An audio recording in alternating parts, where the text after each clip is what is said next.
খিচুড়ি রান্না করবো। এই দেখো আদা জিরেটা পেস্ট করছি। এখানে দেখো ফুলকপিটা ভেজে নেব, কেটে নিয়েছি, লঙ্কাটা কেটে ধুয়ে নিয়েছি, আলুটা নিয়েছি, কুমড়ো নিয়েছি, খিচুড়ির মধ্যে দেবো। আলু ফুলকপি সবই ভেজে নেব। আর এখানে দেখো মুগ ডালটা ভাজা বসিয়ে দিয়েছি। চাল আর ডালটা একসঙ্গে ধুয়ে নেব ভালো করে।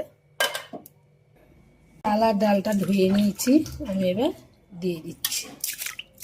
গ্যাসে বসিয়ে দিলাম। আছে খিচুড়ির মধ্যে যে ফুলকপি আলু দেব, ওটাকে আমি সুন্দর করে লাল করে ভেজে নেব। তখন একটু দেখো দেখো আলুটা ভাজা হয়ে গেছে, আমি তুলে নিচ্ছি। আমি কপিটা ভেজে নিচ্ছি সুন্দর করে।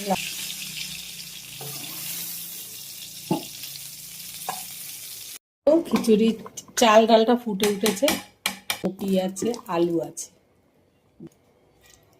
দিচ্ছি দেখো নুনটা।